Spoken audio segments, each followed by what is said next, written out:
एक तरफ काठमांडू की सड़कें खून से लाल हैं तो दूसरी तरफ युवाओं की चीखें आसमान छू रही हैं। एक तरफ युवाओं के फैसले को लेकर सवाल उठ रहे हैं कि क्या पूर्व प्रधानमंत्री की पत्नी को मारना सही था। ये सवाल उठ रहे हैं कि मंत्रियों को नंगा कर मारना सही था, संसद भवन, राष्ट्रपति भवन, प्रधानमंत्री आवास को जलाना सही था। तो दूसरी तरफ उनकी वीर गाथाएं सुनाई जा रही हैं। यह कहा जा रहा है कि इतिहास की यह पहली क्रांति है जहां बिना किसी नेता के जेनजी ने सत्ता को हटा कर रख दिया। 36-38 घंटों में सरकार बदल कर रख दिया। सोशल मीडिया पर मीम्स और वीडियोस डालने वाली जेनजी आज क्रांति का प्रतीक बन चुकी है। दुनिया में कई जगह युवाओं को इंस्पायर कर रही है। वो सरकार जो सोशल मीडिया को बैन करके इन्हें कमजोर कर रही थी, जेनजी उसे सत्ता से ही उखाड़ फेंकती है। 38 घंटों के अंदर प्रधानमंत्री कुर्सी गर्त में समा जाती है। लेकिन सवाल यह है कि वो आंदोलन जो शांतिपूर्ण तरीके से शुरू हुआ था, वो कैसे असाधारण विद्रोह में तब्दील हो गया। क्या वजह रही? यह सवाल बड़ा महत्वपूर्ण है, क्योंकि जब आप जड़ में जाएंगे तो आपको दिखाई पड़ेगा कि वो जेनजी जो हाथों में तख्तियां लेकर प्रोटेस्ट कर रहे थे, वो जो कह रहे थे कि सोशल मीडिया को बैन ना कीजिए, वो आज उग्र थे। उनका गुस्सा उग्र था। और ये गुस्सा यूं ही नहीं था। ये 38 घंटे में जो सरकार बदली है, ये यूं ही नहीं है। इसमें भ्रष्टाचार भी है, बेरोजगारी भी है, भाई भतीजावाद भी है, जेनजी की खूनी जंग भी है। और ये सब मिलाकर उस नेपाल को जो कभी शांति का प्रतीक था, आज अस्थिरता में डाल दी। नेपाल क्यों जला, कैसे जला, इसे अगर आपको समझना है तो 4 सितंबर से कहानी शुरू करना पड़ेगा, जब एक बैंड ने चिंगारी जलाई थी, बाद में जिसे पुलिस की गोलियों ने आग में तब्दील कर दिया। एक ऐसी आग जो आज नेपाल के हर जिले में जल रही है। एक ऐसी आग जिसमें झुलसकर पूर्व प्रधानमंत्री की पत्नी मर चुकी है। एक ऐसी आग जिसमें झुलसकर सारी सरकार बाहर हो चुकी है। और एक ऐसी आग जिसने नेपाल को अस्थिरता के दौर में डाल दिया है। इस कहानी को शुरू से शुरू करते हैं और यह समझते हैं कि नेपाल में जो बच्चे शांतिपूर्ण प्रदर्शन कर रहे थे, वो गुस्से में आकर अपने ही देश की संपत्ति को नुकसान क्यों पहुंचाने लगे। कहानी 4 सितंबर से शुरू होती है। 4 सितंबर 2025 को ओली सरकार ने Facebook, Instagram, YouTube, WhatsApp, x समेत 26 प्लेटफॉर्म बैन कर दिए। कहा रजिस्ट्रेशन नियम तोड़ रहे हैं। बच्चे जो थे वो यहां परेशान हुए, क्योंकि उन्हें लगा कि नेता का लड़का जो है वो तो आलीशान जिंदगी जी रहा है। और यहीं से नेपो किड्स और नेपो बेबीज हैशटैग शुरू किया गया। नेपाल की आबादी में जो लाखों करोड़ों बच्चे थे, वो सड़कों पर उतर आए, स्कूल यूनिफॉर्म में उतरे, हाथों में किताब थी, नारे लगाते। शांतिपूर्ण प्रदर्शन था। वो मांग कर रहे थे कि उनकी बात मान ली जाए।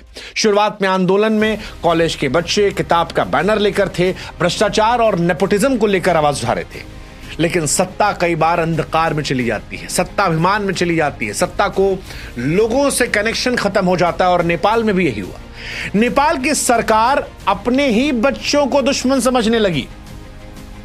नेपाल की सरकार यह भूल गई कि ये उनके बच्चे हैं, उनके मुल्क के बच्चे हैं। और 8 सितंबर को पुलिस ने काठमांडू में इन बच्चों पर गोलियां चला दी। 20 बच्चे मारे गए, 300 से ज्यादा घायल हुए। किसी की छाती पर गोली लगी, किसी के पैर पर, किसी की आंख के नीचे। एक 22 साल का बच्चा संसद के बाहर नारा लगाते हुए पैर में गोली खा गया। एक और वीडियो आया जिसमें बच्चे कह रहे थे कि छाती पर गोली खाई, ये नेपाल का खून है। एक जूता दिखाई पड़ा जो खून से सना हुआ था, मृत छात्र का, सोशल मीडिया पर वायरल हुआ। लोगों ने हैशटैग चलाया ब्लडी शू नेपाल। और यह हैशटैग, ये तस्वीरें दुनिया भर में ट्रेंड की। ये वो तस्वीर थी जिसने नेपाल के लोगों के मन में गुस्सा भर दिया। ये वो तस्वीर थी जिसने दुनिया को दिखाया कि नेपाल की सरकार ने कैसे नेपाली बच्चों के साथ दमन किया। ये वो तस्वीर थी जिसके बाद इन बच्चों ने शांतिपूर्ण प्रदर्शन को छोड़ दिया। और फिर जो कुछ हुआ वो दुर्भाग्यपूर्ण था। राजीव गांधी साहब ने एक बार इंदिरा गांधी जी की मौत के बाद कहा था कि जब बड़ा पेड़ गिरता है तो धरती हिलती रहती है।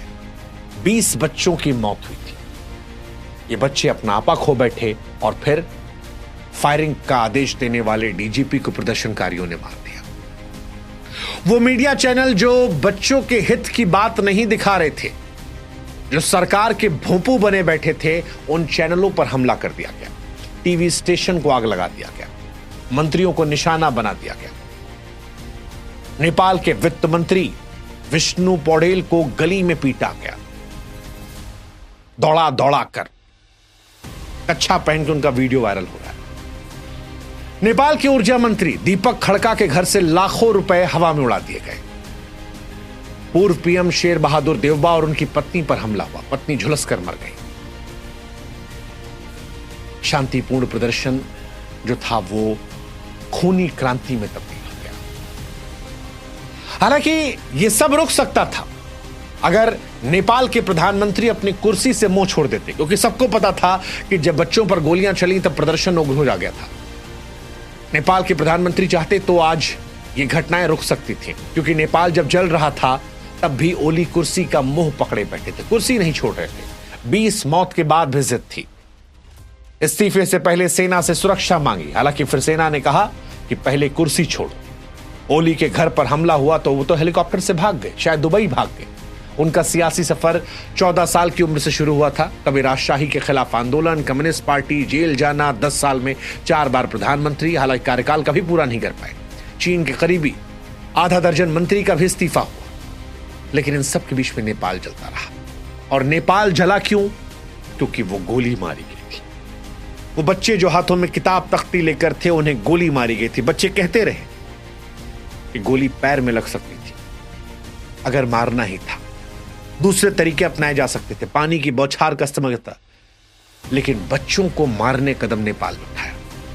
फिर बच्चों ने नेपाल को तबाह कर दिया। 13 एकड़ का राष्ट्रपति भवन कब्जे में लिया गया, सुरक्षा बलों से हथियार छीन लिए गए, घर फूंक दिया गया। पीएम हाउस जो था, ओली का घर, संसद, सब आग के हवाले कर दिया गया। सुप्रीम कोर्ट आग के हवाले कर दिया गया। एयरपोर्ट बंद है, ट्रांसपोर्ट ठप है, कर्फ्यू लगा है। ये कहा जा रहा है कि आर्थिक नुकसान जो है अरबों में है, लेकिन इन सबसे ऊपर ये सब तो दोबारा भी ठीक हो जाएगा। वो 20 निर्दोष जिंदगियां कहां से आएंगी? अस्पताल घायलों से भरे हैं, पर्यटन व्यवस्था ठप है और युवा कह रहे हैं ये सत्ता को बदलने की कीमत है। हालांकि गोली के साथ साथ कहानी और भी आती है, भाई भतीजावाद की, नेपो किड्स की। नेपाल में बीते कई समय चल रहा है कि नेपाल